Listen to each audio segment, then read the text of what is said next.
Okay, now we will study about xylem inhabiting fastidious bacteria.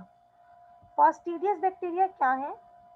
Fastidious bacteria वो bacteria हैं जो कि culturable नहीं है इन द मीडियम इजीली। कोई भी ऐसी चीज, कोई भी ऐसा बैक्टीरिया, कोई भी ऐसा ऑर्गेनिज्म जिसको कल्चर पे ग्रो करने के लिए आपको बहुत ज़्यादा न्यूट्रिएंट रिक्वायरमेंट उसकी फुलफिल करनी पड़े, बहुत टिपिकल न्यूट्रिएंट रिक्वायरमेंट हो, यानी मीडिया पे लैब में आसानी से ग्रो ना कर सके, वो बैक्टीरियाज फास्टिडियस बैक्टीरियाज हैं। ठीक है, यानी एक तरीके से आप इन्हें ये भी कह सकते हैं कि ये जो है ये टिपिकली जो है वो पैथोजेनिक बैक्टीरिया है। सही।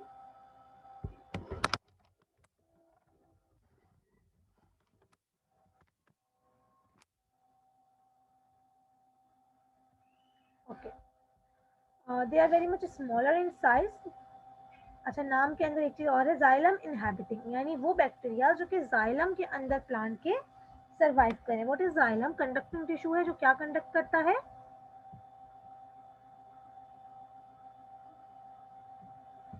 वाटर कंडक्ट करता है। ठीक है,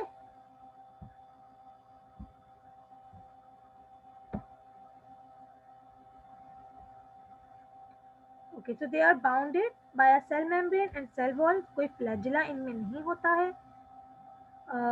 nearly all fastidious xylem bacteria are gram negative. Gram negative and gram positive का कॉन्सेप्ट कुछ कुछ क्लियर है या वो बताऊं डिटेल से? पिंक और रेड कलर का कुछ होता है, पिंक और पर्पल कलर का कुछ होता है। हाँ, कुछ नहीं होता, डाई होती है, या तो पिंक डाई होंगे या पर्पल डाई होंगे। ठीक है, जी, जो मैं वही मतलब। ग्राम पॉजिटिव बैक्टीरिया जो है वो पर्पल डाई होते हैं, और जो ग्राम नेगेटिव बैक्टीरिया हैं वो पिंक डाई होते हैं। रीजन बीइंग इनकी जो सेल मेम्ब्रेन में जो सेल वॉल में जो डिफरेंशिएशन होती है उसकी वजह से। जो आपके ग्राम पॉजिटिव बैक्टीरिया हैं उनकी जो सेल वॉल है वो पेप्टाइडोग्लाइकन से बनी हुई होती है, जिसकी जो उसकी बॉन्डिंग क्रिस्टल वायलेट डाई से आसानी से हो जाती है। सही है, तो इसकी वजह से वो क्रिस्टल वायलेट यानी वो वायलेट या पर्पल कलर के डाई हो जाते हैं। लेकिन जो ग्राम नेगेटिव बैक्टीरिया हैं उनके पास पेप्टाइडोग्लाइकन की लेयर या तो नहीं होती है या बहुत थिन होती है, और उनकी जो मेम्ब्रेन है उसमें लिपिड का अमाउंट बहुत ज़्यादा होता है, तो इसलिए वो जो कलर रिटेन करते हैं वो सेफ्रोनिन का करते हैं, यानी पिंक डाई जो जिसको हम सेफ्रोनिन कहते हैं। सही है, ये ओके मैम। डिफरेंशिएशन की वजह से हम इन्हें ये नाम देते हैं। सेल मेम्ब्रेन का जो है वो डिफरेंस है। ज़्यादातर जो फास्टिडियस बैक्टीरिया होते हैं वो ग्राम नेगेटिव होते हैं, और इनका जो जीनस है वो है Xylella fastidiosa। इनकी जो only xylem inhabiting bacteria causing sugar cane ratoon stunting and Bermuda grass stunting are gram positive. सिर्फ 2 हैं जो ग्राम पॉजिटिव हैं, other than that all are gram negative. और ये जो ग्राम पॉजिटिव है ये क्लेविबैक्टर जीनस में आते हैं। यानी 2 जेनरा हैं जो इम्पोर्टेंट है, Xylella and Clavibacter. All xylem inhabiting fastidious bacteria can be grown, now listen carefully, can be grown in culture on complex nutrient media which I have told earlier, क्योंकि इनकी nutrient requirements बहुत high और बहुत different होती हैं fastidious organisms की। तो अगर आप बहुत पर्टिकुलर कॉम्प्लेक्स न्यूट्रिएंट मीडिया बनाया जो कि उसकी रिक्वायरमेंट के एन मुताबिक है, तब तो वो मीडिया पे ग्रो कर जाएगा, अदर देन दैट नहीं करेगा। और ग्रो करेंगे भी तो बहुत ही स्लोली ग्रोथ होगी और बहुत ही छोटी कॉलोनीज अपीयर होंगी। All fastidious xylem bacteria are unable to grow on conventional bacteriological media। Conventional bacteria का जो मीडिया होता है उसके ऊपर ये आसानी से क्या बल्कि ग्रो करते ही नहीं।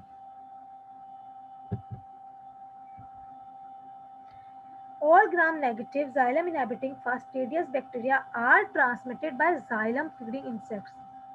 वो इंसेक्ट जो कि प्लांट के जाइलम के अंदर अपना जाइलम के थ्रू फीड करते हैं, वो जो है वो वेक्टर्स होते हैं इनके। Sharp shooter, leaf hoppers, spittle bugs, these are the famous carriers. The vectors can acquire and transmit the bacteria in less than 2 hours.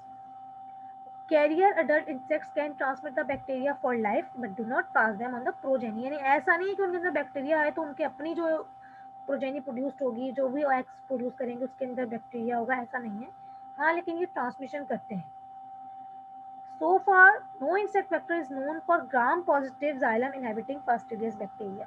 अभी तक हमें ऐसा कोई वेक्टर नहीं मिला है जो कि ग्राम पॉजिटिव फास्टिडियस बैक्टीरिया को लेके घूमता हो अपने अंदर और फिर डिजीज कॉज करे।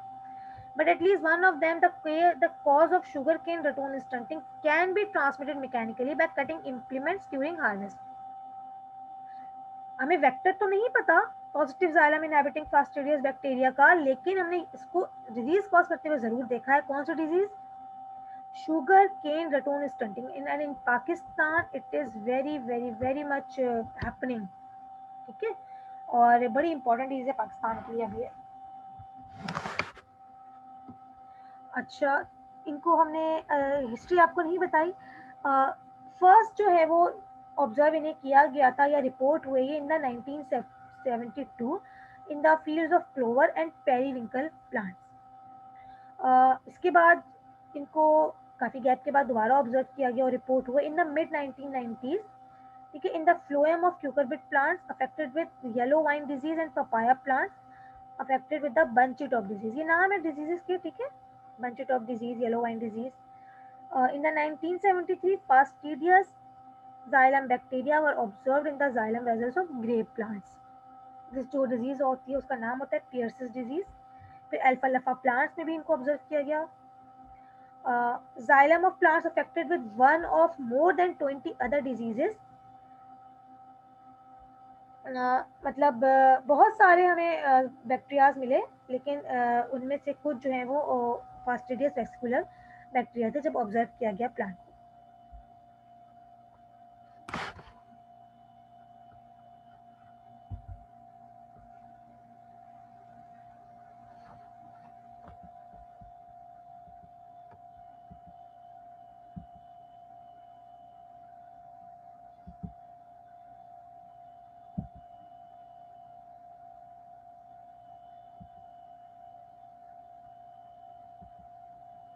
ठीक है, चूंकि अभी आपने ऊपर देखा वहाँ पे 2 डिजीज और आई थी ऊपर, लेकिन हम यहाँ पे पढ़ेंगे ratoon stunting of sugarcane as it is important for Pakistan.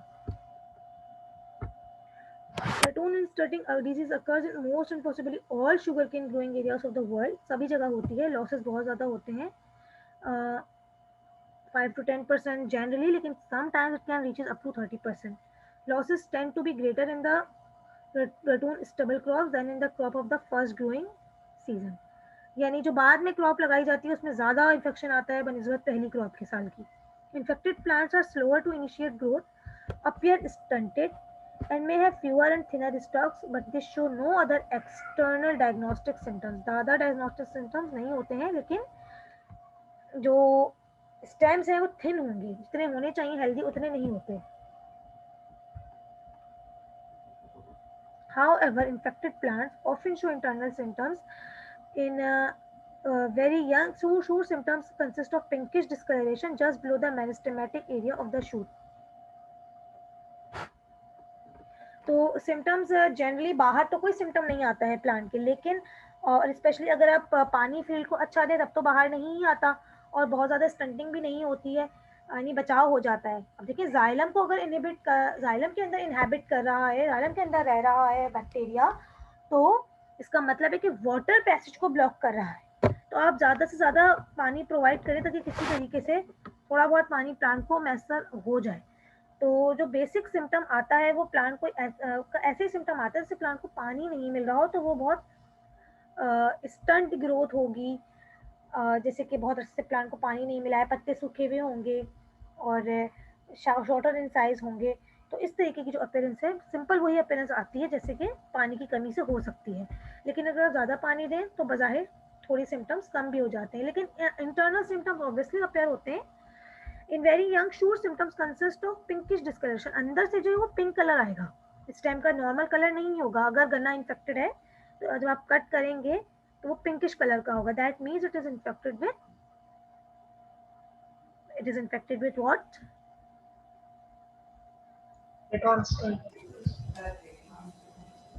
Xylem inhabiting fastidious bacteria. Okay. Bacteria.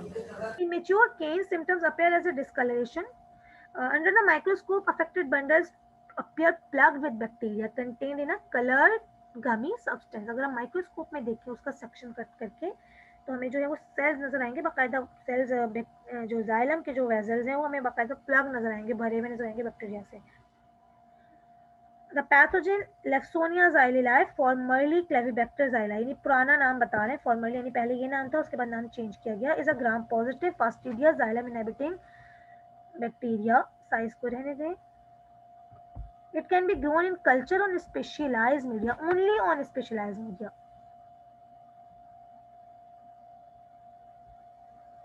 It can be grown in culture on specialized media. The pathogen overseas on infected sugarcane plants and propagative materials such as seed canes. Overwinter करेगा infected sugarcane plants में obviously, and और ऐसे plant में जिन्हें आप दोबारा जो है वो सोन करने के लिए यूज़ करेंगे, सीड केन्स, जिससे आप नई फील्ड लगाएंगे. New plants produce from infected seeds can develop the disease. Bacteria also spread by cutting knifes and by cultivation and harvesting equipments जो है वो उनके थ्रू भी फैल सकता है. It has been spread and continues to be spread to different countries through infected sugarcane germplasm. germplasm यानी seed, यानी जिससे नई क्रॉप लगाई जाए. एग्रीकल्चर के अंदर सीड जब कहा जाता है उससे मुराद सीड ही नहीं होती है, ठीक है, ये बात समझें. कोई भी ऐसी चीज जिसे आप फर्दर क्रॉप ग्रो करने के काम लाएं, चाहे वो कोई वेजिटेटिव पार्ट ही क्यों ना हो, वो सीड कहलाता है in agricultural perspective, not in the botanical perspective but in the agricultural perspective. समझ आ रही है बात?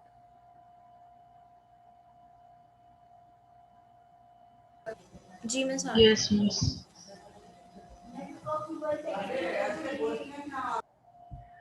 फर्दर इसी तरीके से कुछ होते हैं phloem inhibiting fastidious bacteria.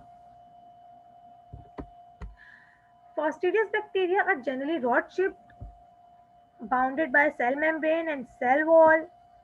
Although in some phloem inhibiting bacteria, the cell wall appears more as a second membrane than as a cell wall. They have no flagella and cells are usually undulating or rippled. Nearly all fastidious vascular bacteria are gram negative. ये phloem की बात हो रही है, ठीक है. Phloem को जो इन्फेक्ट करते हैं वो भी मोस्टली ग्राम नेगेटिव ही होते हैं. Symptoms of disease caused by phloem inhibiting bacteria often consist of leaf stunting and clubbing. In some cases, they may appear as shoot proliferation and which is blooms, and as greening of floral parts. In some other diseases, symptoms are often mild and sometimes are followed by spontaneous recovery. अच्छा, phloem को अगर inhibit करेंगे तो क्या होगा? देखिए, इससे होगा ये कि जो लीफ जो खाना बना रहा है वो फूड ट्रांसफर होना मुश्किल हो जाएगा प्लांट के दूसरे पार्ट्स तक, ठीक है। तो इससे क्या होता है कि जो अपर पार्ट है प्लांट का सारा फूड वहाँ पे जमा होने लगेगा। और भी रीजंस होते हैं इसके। तो होता क्या है कि ज़्यादा जो है वो जो भी लीव्स हैं वो ज़्यादा ग्रीन अपेयर होते हैं, और सम टाइम जो है वो शूट की ग्रोथ तेज होने लगती है, यानी बहुत सारी शूट्स एक ही जगह पे अपेयर होना शुरू हो जाएंगी, और प्लांट की अपेयरेंस ऐसी लगेगी जैसे सारी शूट्स एक ही जगह निकल रही हैं, तो झाड़ू की तरीके से बिल्कुल। तो इसे कहा जाता है कि विचेस ब्रूम अपेयरेंस हो जाती है। हैरी पॉटर में जिस ब्रूम के ऊपर उड़ा जाता है वो विचेस ब्रूम कहलाती है ना, उस तरीके की अपेयरेंस हो जाएगी अपर पार्ट की प्लांट की। और जो है वो इवन फ्लोरल पार्ट्स भी ग्रीन होने लगेंगे, ठीक है।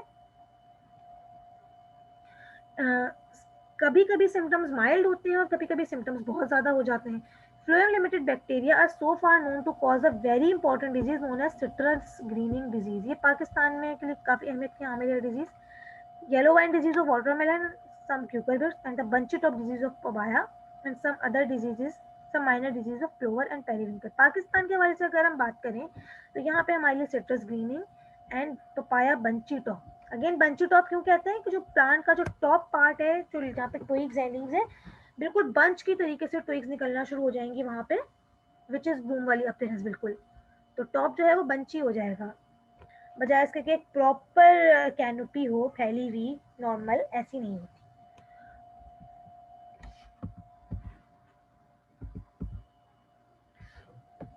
आपके कोर्स के हवाले हाथ से सिट्रस ग्रीनिंग जो है वो reduce yield in all types of citrus wherever it occurs in Asia. तमाम सिट्रस प्लांट को इन्फेक्ट करता है, एशिया, चाइना, फिलीपीन, सब जगह ही होता है, पाकिस्तान में भी है। सिम्टम्स क्या होते हैं? Smaller leaves, yellowing of the leaves of part or usually the entire canopy of trees, reduced foliage and severe diabetics. The most characteristic symptoms, however, are the infected trees produce fruit that are lopsided, fails to ripen and instead remains green। बजाय इसके colour change हो, इनका size increase हो, छोटे size के होंगे, पके भी नहीं होंगे और हमेशा ग्रीन ही रहेंगे। This is called as citrus green। The cause of citrus greening is the fastidious phloem limiting bacteria known as Candidiasis liberobacter asiaticus। चूंकि ये एशिया में से आइडेंटिफाई हुआ तो इसे हम एशियाटिकस कहते हैं, ठीक है। In Asia and Candidatus Liberibacter africanus in Africa. ये स्ट्रेन्स होते हैं, जिस रीजन में जो स्ट्रेन पाया जाता है तो उस बाज दफ़ा एरिया का नाम लगा के भी हम स्ट्रेन्स को आइडेंटिफाई करते हैं।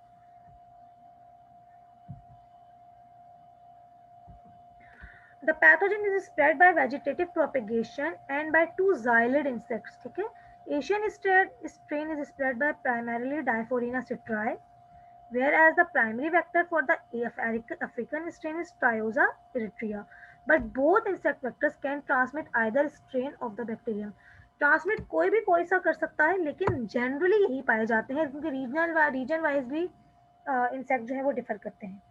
Control of citrus greening depends on exclusion of the pathogen from a citrus producing area, use of disease free propagating material, removal of infected trees as soon as they are detected। यानी source को खत्म किया जाए, ठीक है, और vectors को limit किया जाए, और बायोलॉजिकल कंट्रोल मेथड्स भी अप्लाई किए जा सकते हैं वेक्टर्स को कंट्रोल करने के लिए, ठीक है। यानी प्रेडेटरी इंसेक्ट्स को आप इंट्रोड्यूस करें एरिया के अंदर, और जहाँ जो भी इन्फेक्टेड मटेरियल है उसे फौरन डिस्कार्ड करें। सही है, समझ आया?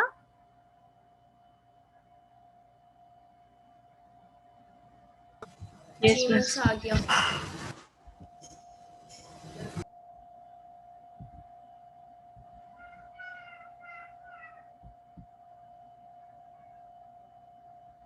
ओके ना, पपाया बंची तो अभी ऐसे ही होती है, इसी बैक्टीरिया से हो रही है, ठीक है।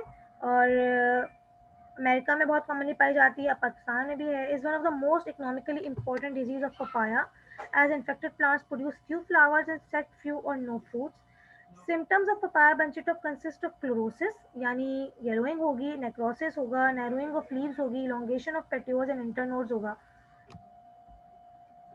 स्पॉट्स भी अपेयर होते हैं, ब्लॉचेस यानी जली हुई अपीयरेंस और डिस्कलरेशन अपेयर होगी।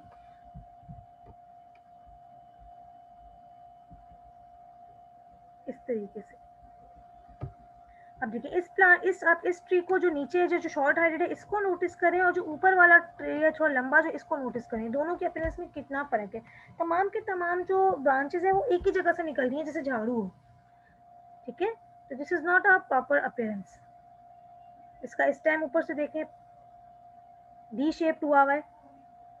This is what is papaya bunchy top.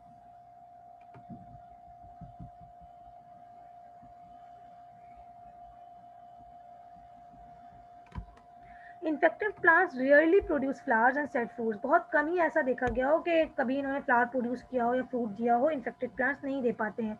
As the disease progresses, infected plants drop most of their leaves except for a tuft of small leaves that remain in the top. ठीक है, तो जो अगर यहाँ पे पहले पत्ते प्रेजेंट थे भी नीचे की तरफ, शाखें प्रेजेंट थी, तो अब वो नहीं है, ठीक है, वो झड़ चुकी हैं।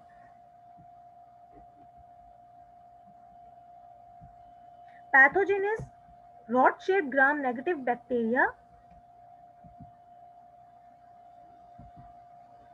जीनस है रिकेट्सिया, ये जीनस का नाम है। द पपाया पंचिटा pathogen is transmitted by two leaf hoppers. अब तक हमें टू लीफ हॉपर्स पता है जो कि इसको ट्रांसमिट करते हैं, Impoasca papaya and Impoasca stevensi. The pathogen has been observed with the electron microscope in both infected plants and vectors transmitting the disease, but not in healthy plants or in vectors that do not transmit the disease. Obviously, infected material में ही आपको दिखेगा और vectors में दिखेगा। Control depends on the use of resistant varieties, क्योंकि इसका control generally बहुत मुश्किल है। आप वेक्टर्स को भी एक हद तक कंट्रोल कर सकते हैं, ठीक है। तो सबसे बेहतर अप्रोच ये होती है कि रेजिस्टेंट वैराइटीज को यूज किया जाए और रेजिस्टेंट वैराइटीज बनाई जाएं, ठीक है। Removal of infected trees is preferred, ताकि जो है वो इन्फेक्शन आपके एरिया में ज्यादा ना फैले। जैसे ही आपको लगे कि हमारा प्लांट इन्फेक्टेड है तो आप उसे डिस्कार्ड कर दें। Got it? अभी तक कोई सवाल है? No miss. ठीक है, सही है। तो यहाँ पे हमारा जो है वो प्लांट पैथोलॉजी का कोर्स कंप्लीट होता है। कल का एक लेक्चर होगा जो कि प्लांट प्रोटेक्शन का होगा। Okay okay miss. चलिए जी, थैंक यू सो मच, और कल मिलते हैं इंशाल्लाह। और कोई सवाल थैंक नहीं यू है मिस। कोर्स से related, anything you can ask. Miss अभी तो कोई क्वेश्चन नहीं है, अगर आ गया तो पूछ लेंगे। ठीक है, सही है, थैंक यू। ओके, अल्लाह हाफिज़। Thank you miss. Allah Hafiz.